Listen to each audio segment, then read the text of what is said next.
Know Your Constituency, we profile one of the most prominent constituencies in the country. The constituency is facing a lot of challenges, but the major ones are: number one, poor road network, communication network, no financial institutions, no colleges, no electricity, and inadequate infrastructure in both education and health.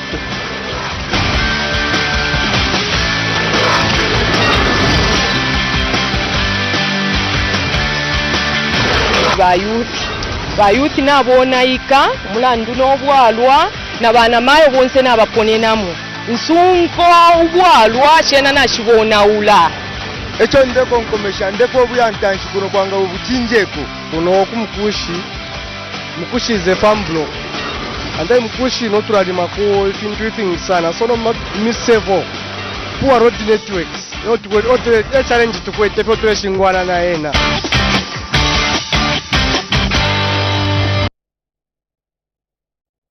You can download and install My eParliament from App Store or Play Store.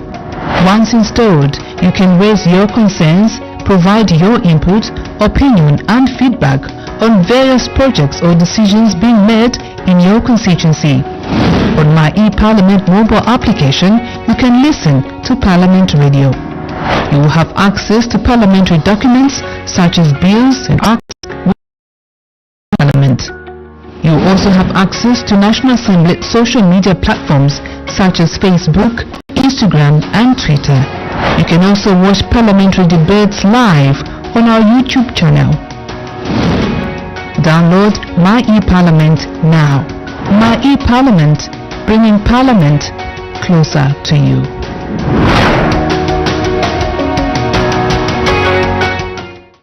There's a promised land untouched by men, prepared for the saved and the blessed. A city built for square, far away somewhere, as a home for the saints to rest.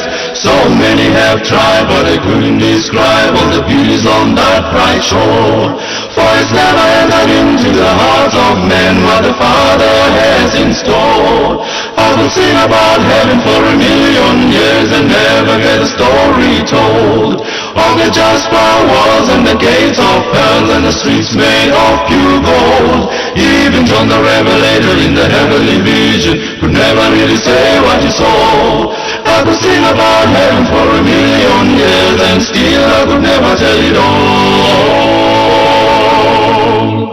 From the throne there springs a glimmering stream of waters pure and sweet. And it flows by the tree of life on its way to the crystal sea. And the precious stones that the walls rest on are of 12 different kinds. Oh, and the night will cease, for the Prince of Peace is the light that forever shines. I will sing about heaven for 1,000,000 years and never get a story told. Of the jasper walls and the gates of pearl and the streets made of pure gold. Even John the Revelator in the heavenly vision could never really say what he saw. I will sing about heaven for 1,000,000 years and still I could never tell it all. I could sing about heaven for 1,000,000 years and never get a story told. Of the jasper walls and the gates of pearl and the streets made of pure gold. Even John the Revelator in the heavenly vision could never really say what he saw. I could sing about heaven for 1,000,000 years and still I could never tell it all. John the Revelator in the heavenly vision could never really say what he saw. I could sing about heaven for 1,000,000 years and still I could never tell it all.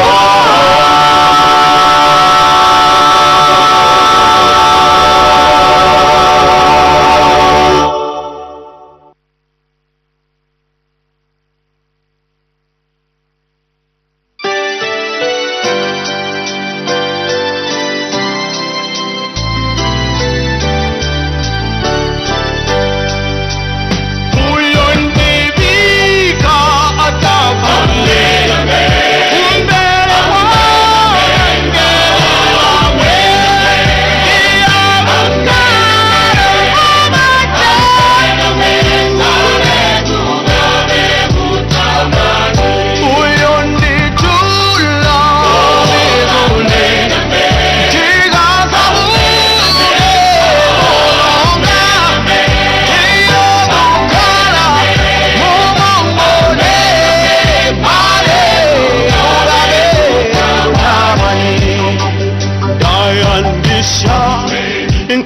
together.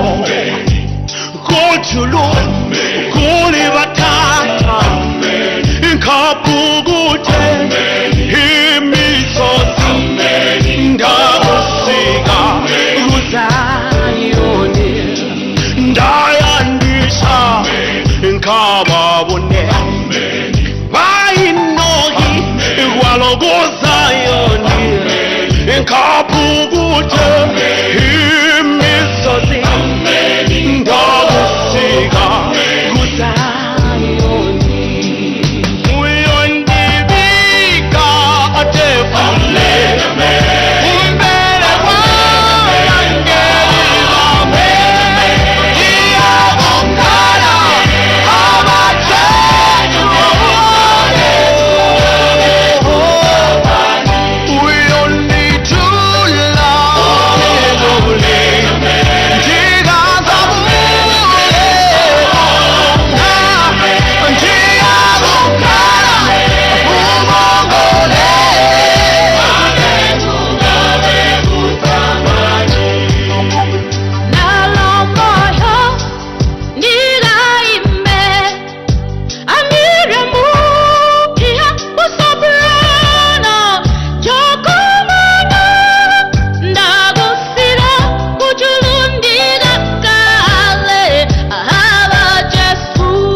Amazing grace, how sweet the sound.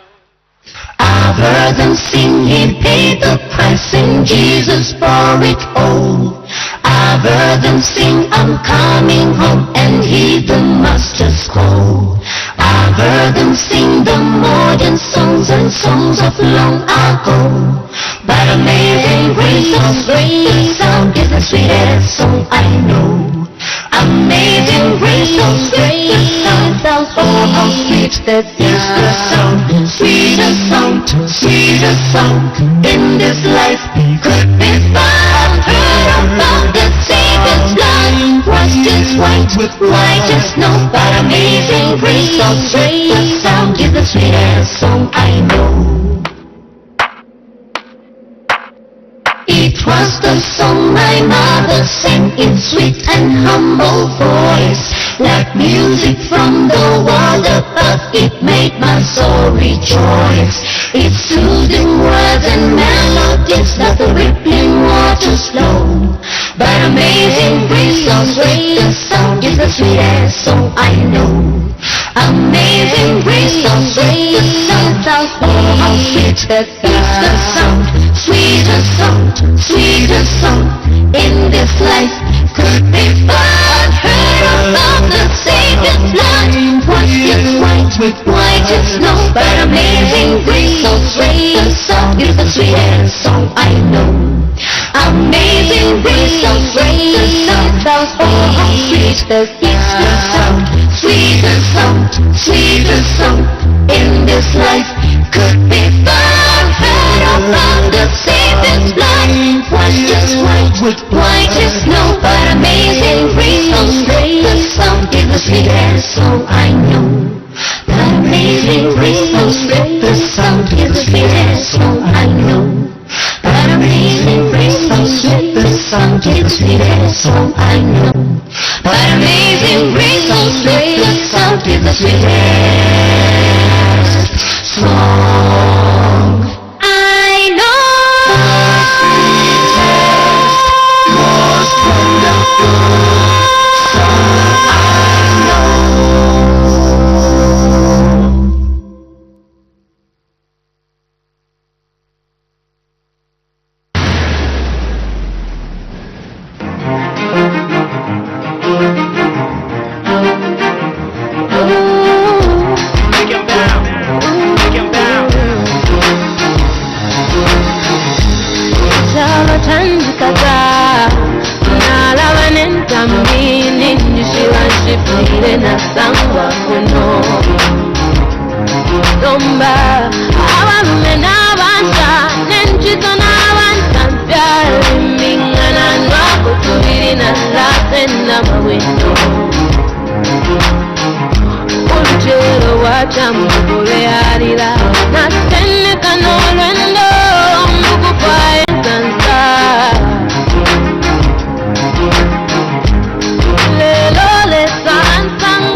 Wednesday as we look at the operations and also functions of the Office of the Auditor General, a very important office in the Republic of Zambia, which enhances accountability and the transparency of public funds. I'm your presenter, Julius Musmali, and our topic of discussion this morning is information technology audits. And to help us explore this very important topic, I have with me on my immediate left, I have Mr. Mtoa Mponda, who's Assistant Director, Information Technology Audits. Mr. Mponda, welcome to the program. Thank you very much. I'm glad to be here, Mr. Musmali. How's the Office of the Auditor General this morning? The Office of the Auditor General is great. Thank you. All right. And on my extreme left, I have Mr. Bright Mpatisha, who's a Director, Specialized Audits Directorate. Mr. Mpatisha is not appearing on this program for the first time, but I'm glad that we have him back on this very important program. Welcome to the program. Thank you so much, Julius. How was the break from the program at the office? No, it has been it's been quite a journey, but I'm glad to be here. All right. And on sign language interpretation, we have Jason Manda. Like I indicated, our topic of discussion is information technology audits. If you have to participate rather on this program, our text line is 0978-772-801. So do send us a text and be part of this program. And if you are following us on Facebook, we can also as well drop your contribution on our National Assembly of Zambia Facebook page. You can also follow this program on Parliament Radio as well as our YouTube channel. We are looking at information technology audits. I'll start with Mr. Mpatisha. Would you just explain to us what information technology audits are and their significance in the context of the Republic of Zambia? Thank you so much, Julius. So, information technology is basically an assessment of information systems that exist in an institution. This institution could be central government, it could be parastatals, it could be local authorities. So with an information system audit, we are basically trying to look at how are the controls working with regard to those systems that we've put in place. If it is central government, we look at systems like IFMIS. How is the system operating, and is the system, the controls that have been put in place, are they working as intended, and to what extent can we ensure that the information that is being processed is of integrity and confidentiality is maintained, and the system itself is available as and when it's supposed to be utilized. So that is basically information technology in a simpler term. All right. And also, what are some of the specific responsibilities that are undertaken by the Office of the Auditor General when it comes to conducting information technology audits? So first and foremost, you'll find that from our mandate from Article 250 of the Constitution, it requires us to carry out value for money audits and any other type of audit. So information technology audits are actually done from twofold. One, as to whether there is value for money that the citizens are getting from that system, and two, it could be from an angle of whether indeed the controls are working as intended.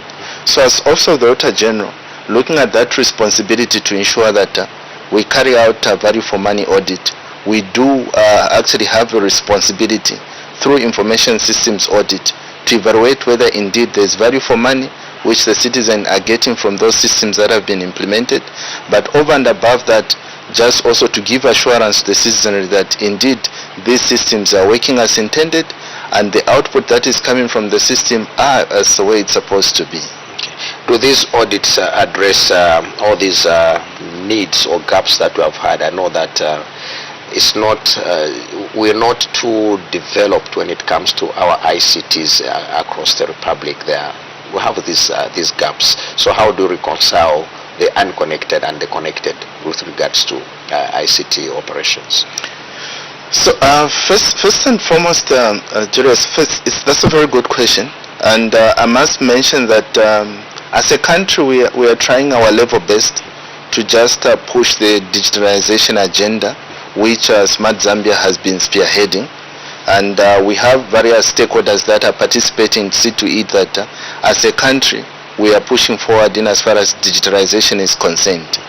And from our angle as Office of the Auditor General, we are basically seeing to it that we are moving at the pace at which the digitalization is proceeding. And in areas where we feel there's need for digitalization and we are not seeing those, that are coming out through our recommendations that we've put in the reports. For example, when you look at CDF, you will note that most of the local authorities, when it comes to automation as well as systems, the systems are neither here nor there.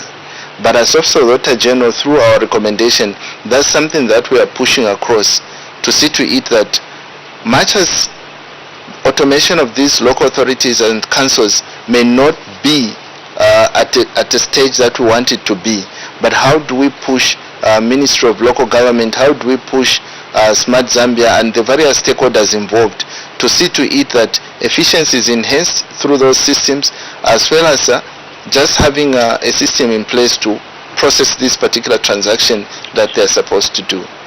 Before we go to the objectives, I think, which Mr. Mponda will take, and with that background, I'm interested also to know, with that again, there is also a component in Ministry of Agriculture, for example, in the distribution, especially those who are on the farmer import support program. There's been this issue to do with the e-voucher type of benefits of the beneficiaries getting their inputs through the e-voucher. How do you reconcile the platforms that we have talked about, and also the platforms that we have, especially in the far-flanked areas? Is the system enough, or is the system working well for us this time around? Yeah. When you look at our report, Julius, you will note that the e-voucher system is one of the systems that we have evaluated, and now with, of course, support of other cooperating partners, and Smart Zambia being one of the key stakeholders and the ministry itself, they've proceeded to implement a system which they're calling ZMS. So with that particular system, they've tried as much as possible to roll it out to the provincial station, and we are also seeing the district coming on board within the system itself. And with that particular system, we are also seeing the other stakeholders participating, such as the suppliers that are involved in these particular products. So as also the Auditor General, how we reconcile to what extent this system is meeting the needs of the stakeholders, in this case the farmers, as well as the other concerned stakeholders. We can say that we are trying as a country, and from our report we have seen significant improvement that are happening vis-a-vis from the way processes are being done on the system, but as well as just the security attached to the system itself. Of course, there are certain issues that you can't rule out 100%, knowing very well that any system has got the human element that is attached when it comes to utilization of it. So we can't say the system is fireproof in as far as avoiding ghost farmers being put on the system, because that is coming with a human element attached to it. But from the processes that have been defined within the system, I can say there's significant improvement that are happening from that front. All right, thank you for that elaborate reconciliation on the operations. We move to objectives. What would you just walk us through some of the primary objectives of conducting information technology audits, especially within government institutions? Okay, thank you very much, Julius. So the primary objective of an IT audit in a government institution is to ensure confidentiality, integrity, and availability of systems. So this entails ensuring that information that these institutions process is managed in such a way that it will not be divulged without authority. So that's the confidentiality aspect.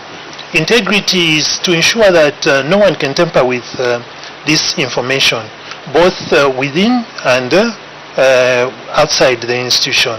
So the institution needs to put in place controls to ensure that there is integrity of that information.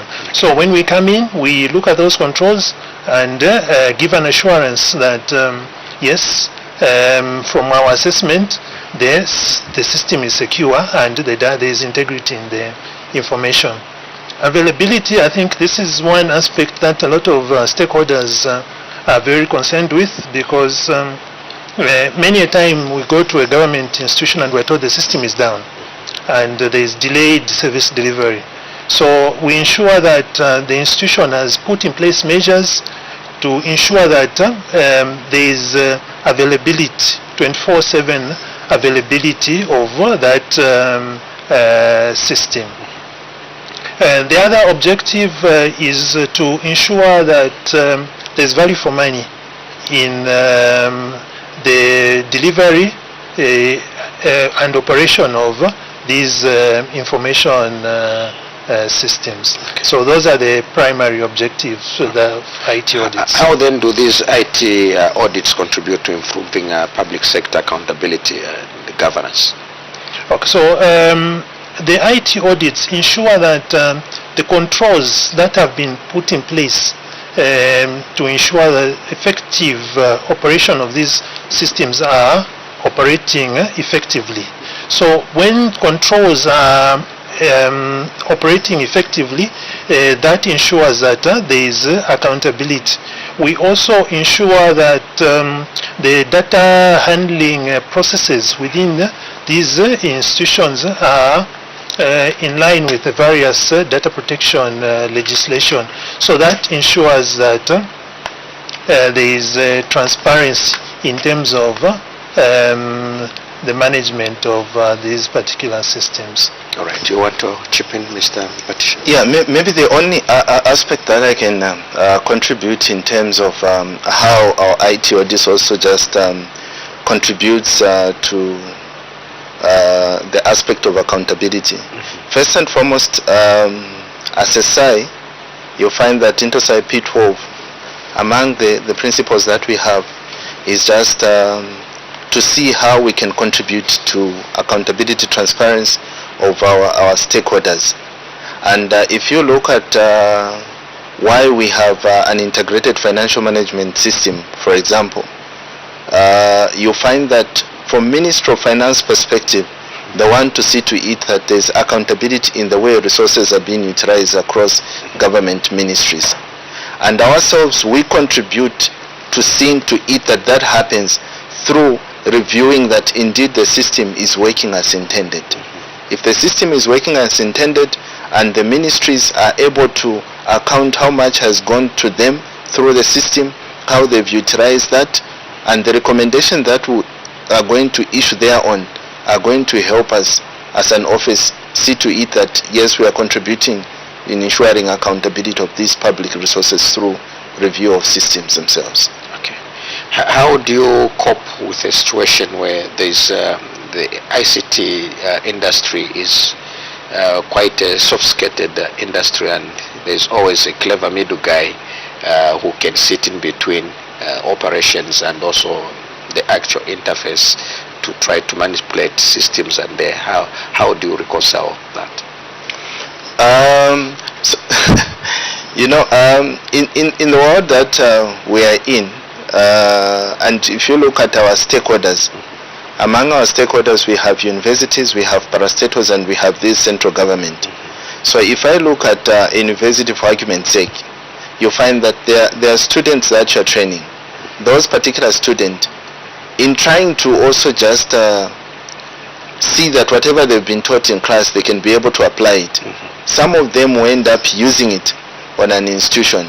So the issue of having these adversaries coming from either individuals or people outside the country, hackers and stuff like that, it is there. So ourselves as an office, we try to utilize the various tools as well as the programs that we have set in place to see to it that if I say that the network that, for argument's sake, as Ministry of Finance we are operating in is secure, have I considered the security concerns and how have I tested those security concerns? So those are ways that we are trying to reconcile that indeed as we give an assurance, we have factored in various methods as well as technique to just ensure that there is no any unauthorized access that is happening either from individuals, or it could be from any other tools that other hackers or attackers could have put to try and ensure that they gain unauthorized access to that particular institution. All right, I'll still hold on to you, Mr. Mpatishan. Maybe you can also explain to us the typical scope of ICT and also audit that is conducted by the Office of the Auditor General. So the typical scope of an IT audit will normally be in twofold. One, if an IT audit is being carried out from a perspective of a value for money audit, you'll find that a value for money audit, we are looking at whether there's efficiency that is coming from that system, there's effectiveness that is coming from that system, as well as the system was acquired in an economical way. So with that, you find that the key areas that we look at will be the efficiency, the effectiveness, and the economy part of it. But on the other side, if an IT audit is being carried out from a perspective of trying to confirm that the system is secure, I'm auditing Zambia and I want to confirm that the system is secure, you find that the typical areas that we'll possibly look at will be the governance attached to the way systems are being managed, the security that they've put in place, and those security in most cases we try to look at it at a number of levels. It could be at the application, it could be at the network, it could be at the database, or it could be at the operating system. So those are the various areas that we look at. But over and above that, you find that we also look at the controls that we put in place to just ensure that there's continuity of operation, and in the event that there's a disaster, what procedures have they put in place to just ensure that that disaster can be managed, and also the aspect of how they are dealing with this service level agreement and support and licenses attached to this particular system. So those are some of the typical areas that we look at in as far as an IT audit is concerned. All right. With that said, Mr. Mponda, then what methodologies do auditors employ to assess ICT systems and controls effectively? Okay. So as an office, we use the International Standards of Supreme Audit Institutions, or ISAIs. So these standards help to guide the planning and execution of these audits. In addition, we use various frameworks, policies and guidelines to assess these systems. So we have the Smart Zambia standards, we have the COBIT framework, and we have the ISO framework. So these, we use them to assess the systems that we audit. Okay.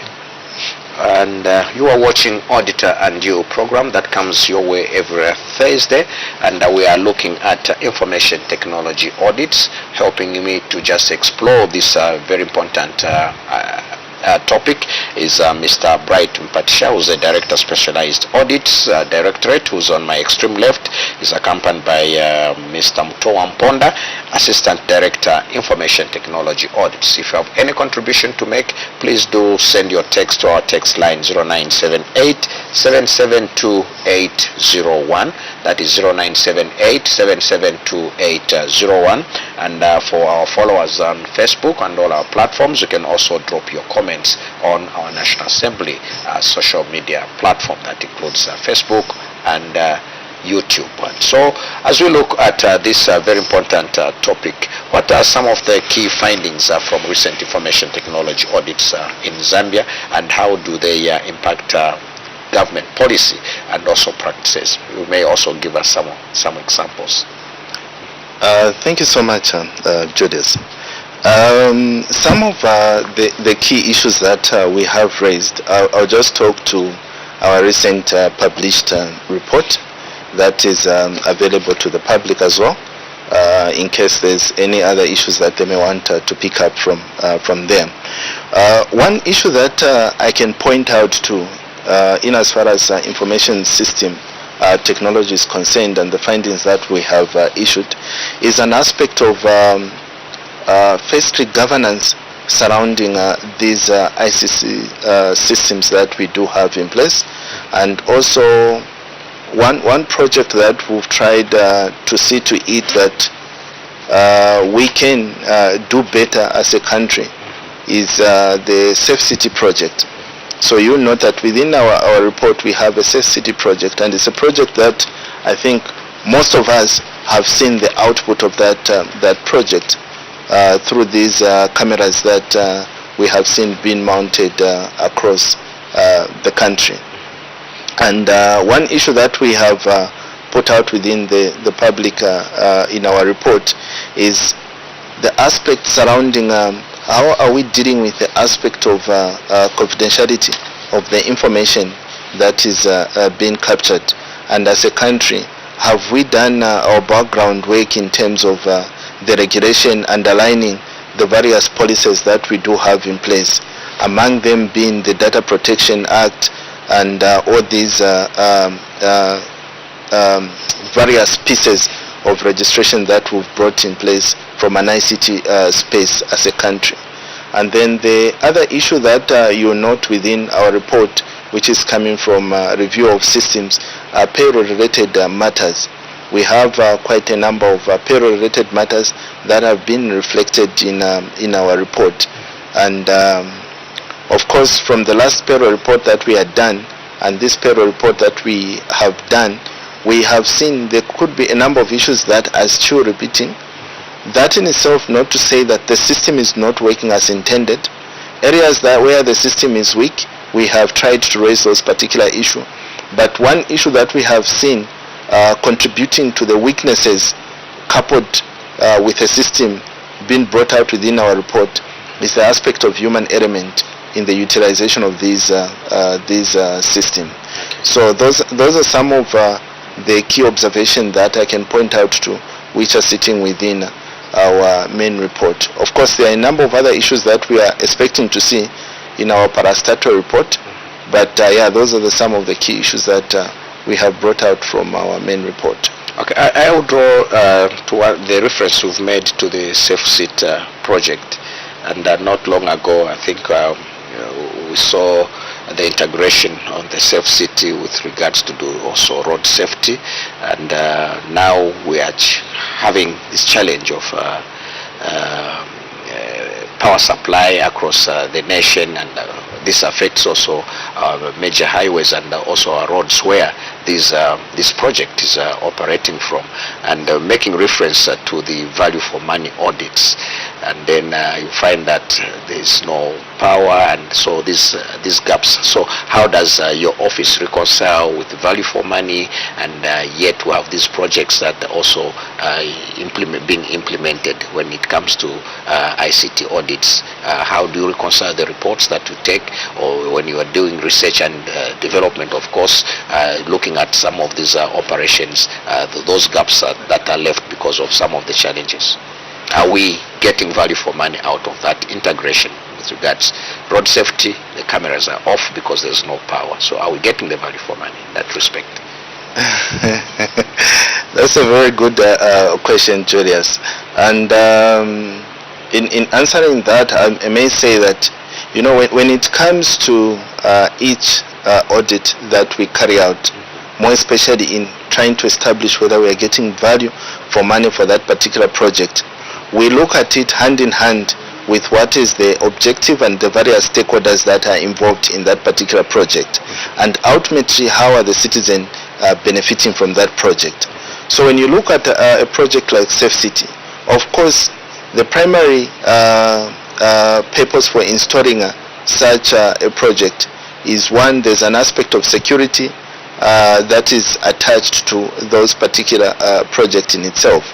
And for that particular project to work, you find that there are a number of factors that need to be in place.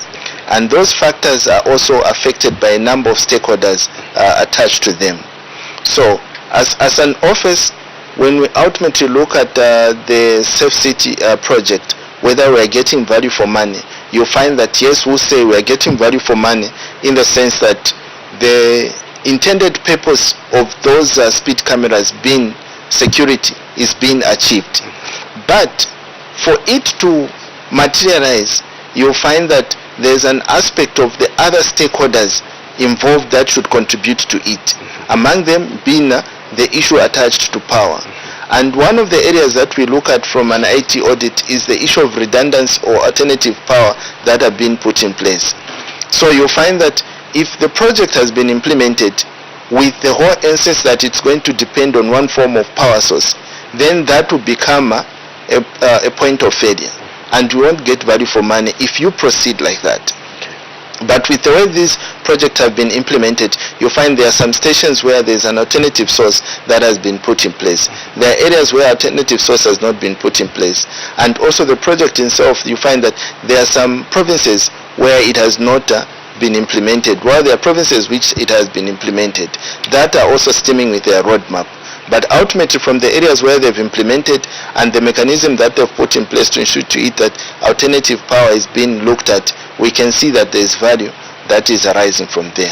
All right. But also, it's an area that as an office, we need to look at going forth, because there are a number of issues that those cameras have captured. But to what extent is the department really following up on the issues that have been captured from those cameras? And are we using that information to ensure that the intended purpose is achieved? You find that is another area that as an office we need to proceed and look at and be able to give the citizen that information for them to make a comment that indeed we have value for money coming from these systems. All right. Mr. Mponda, can you, or rather would you share with us any specific examples where an IT audit led significant improvements or some changes? Yes. During the payroll audit, we noted a number of significant deficiencies. There were over 1,500 employees who were being irregularly paid on the government payroll. So through the audit, a number of significant changes were made, because I think one of the main challenges was that end users on the payroll had almost complete access to onboard employees and also terminate employees and change certain details on the system. So through the audit, the Ministry of Finance has actually now re-engineered the system, introduced a workflow so that not just one person can do all those things that I mentioned. It goes through a number of people, including the head of that particular institution, to do the final authorization. Through the same audit, a number of positions were actually freed up. We had a number of positions where people had left, dismissed, unpaid leave, secondment, but were still being maintained on the payroll. So it led to a significant cleanup of the payroll and making available positions which are now available for service delivery. Okay. Yeah. Right, maybe we take a message, and this one comes from Lucas Stanley in Chipangali district, and writes and say, what are these systems that you audit and how do you do it? And the second question, he says, and why are your objectives grounded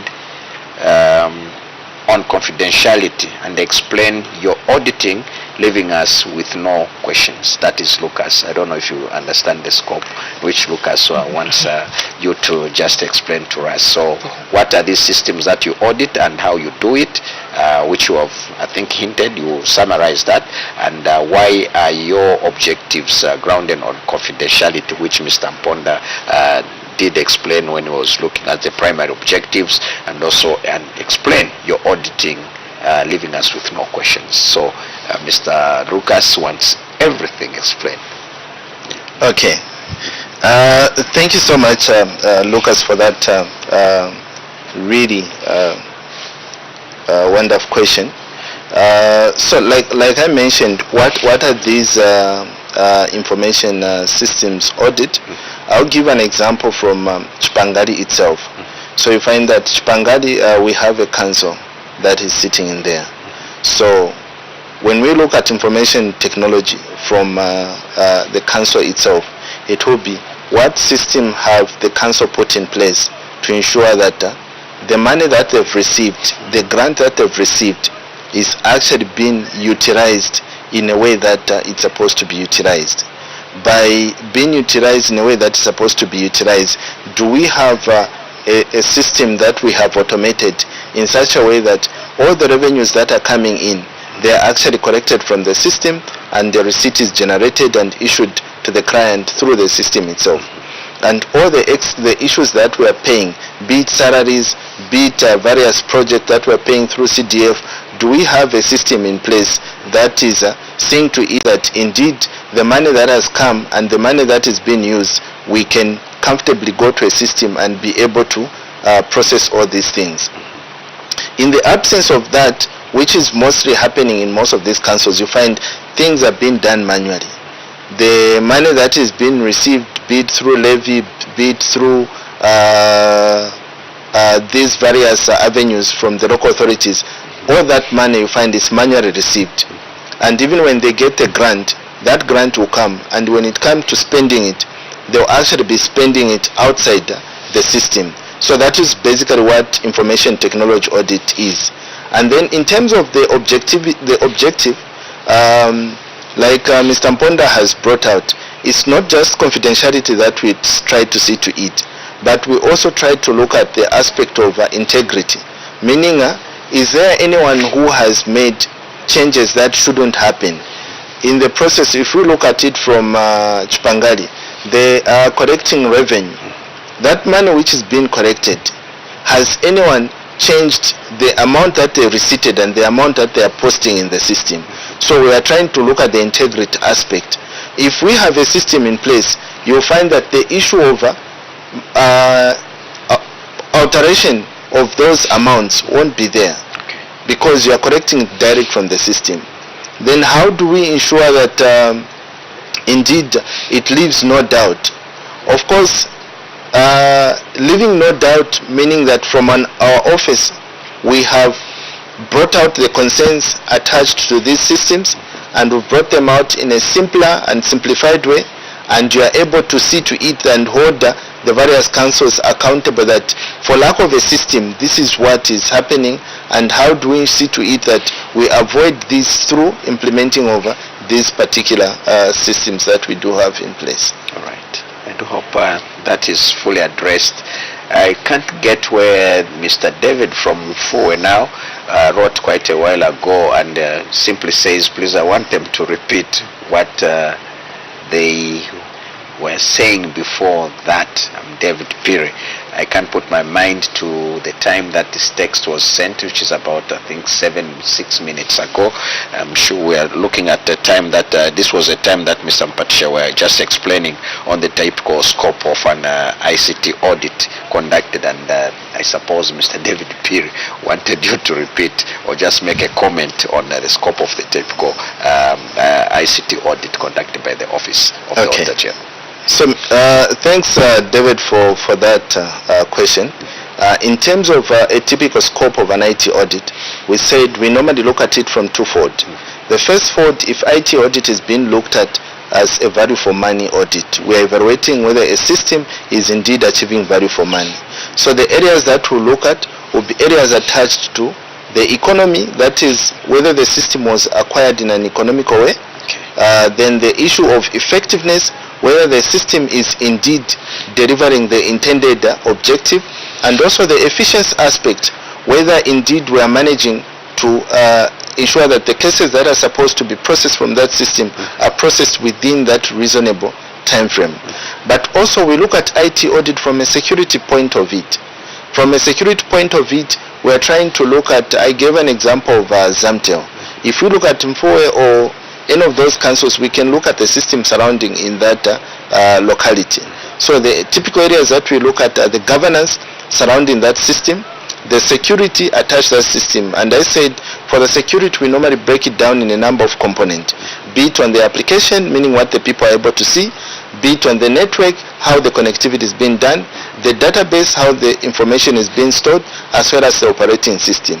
But over and above that, we also look at the aspect attached to the business continuity and disaster recovery plans which they have in place, and all other issues pertaining to how they are managing their activities with the third parties, as well as the licensing attached to those systems and the backup element.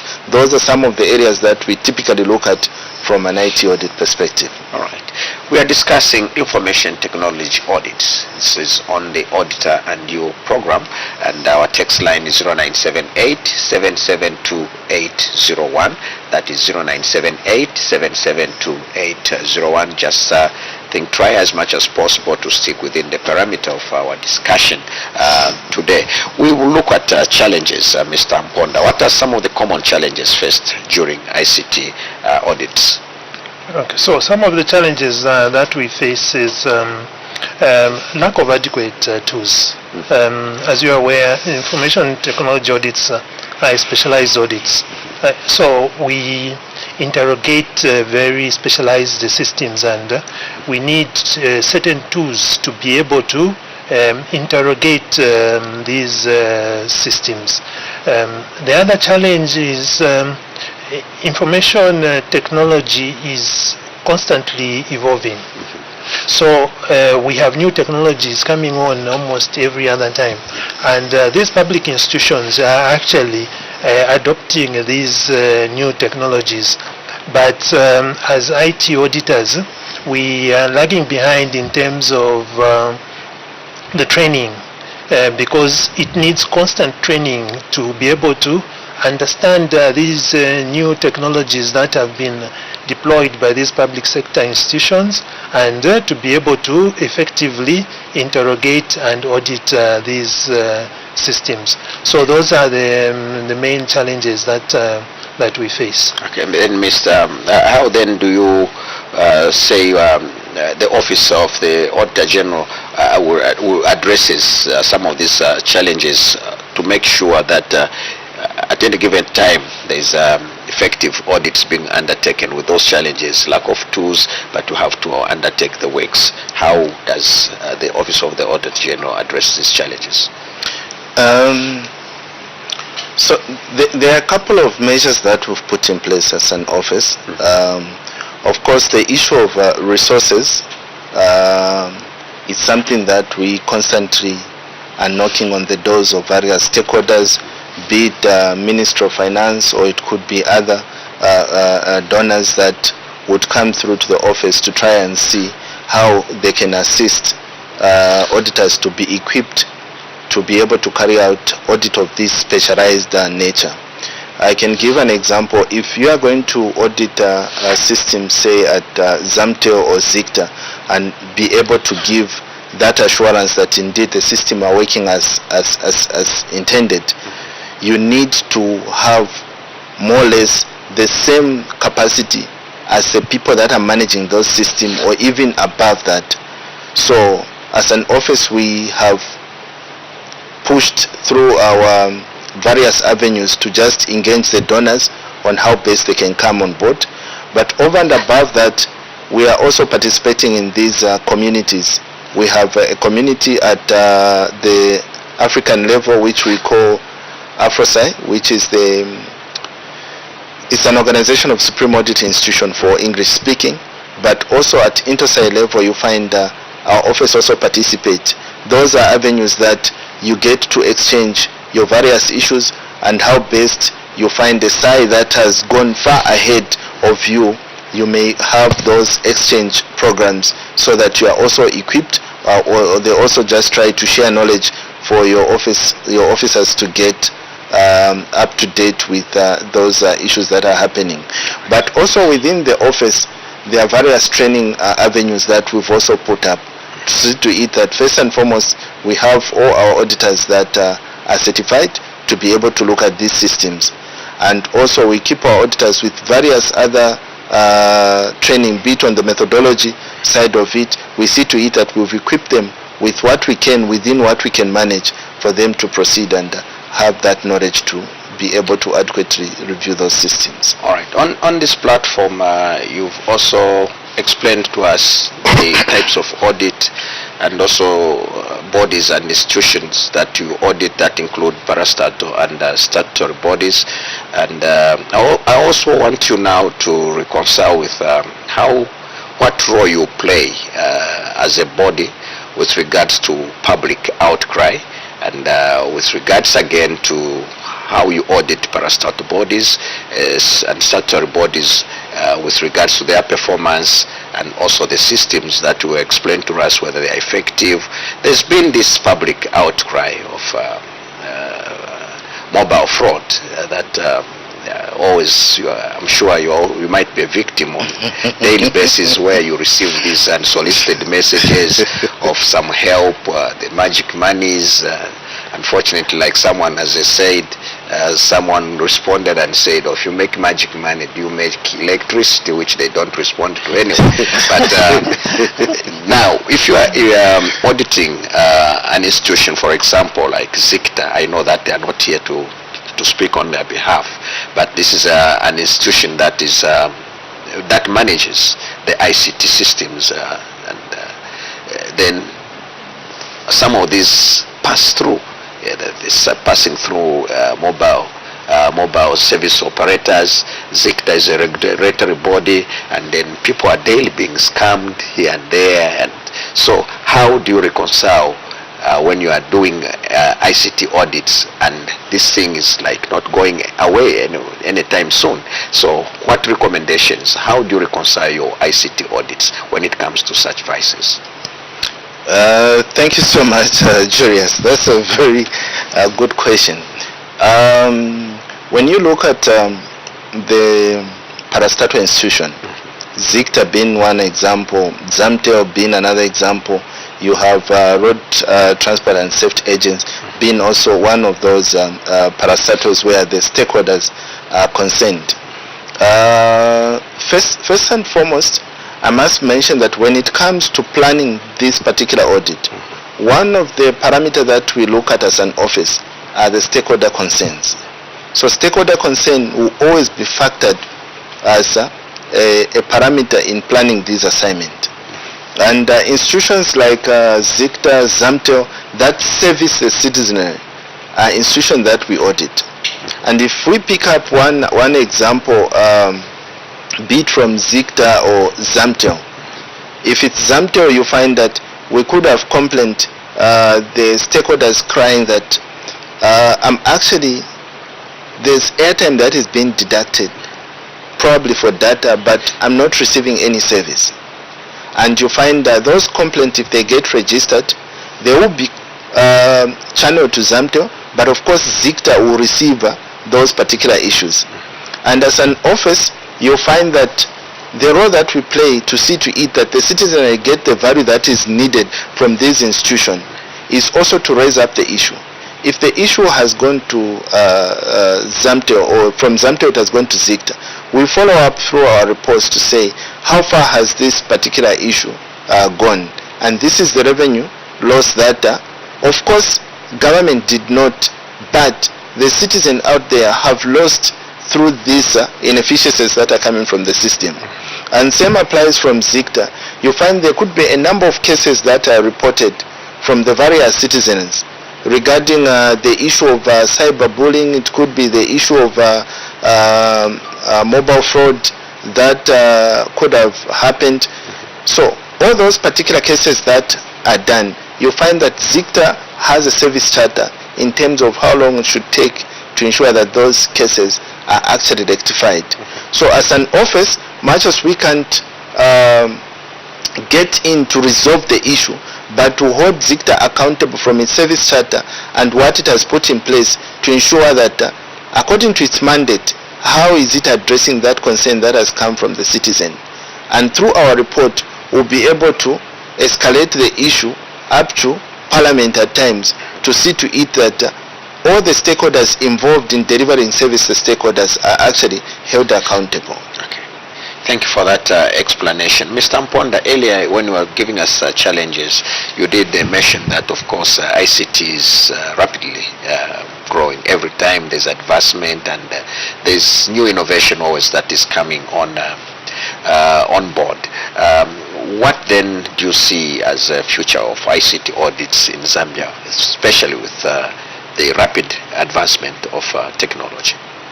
Okay, so the future of ICT audits is, from the way we see it, we move more into big data analytics, because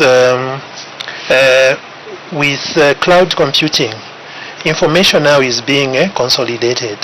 So as an office, we should be able to look at that information. I can give an example of IFMIS. Before, we had separate independent systems, but now it's all been integrated into one system and one payment platform.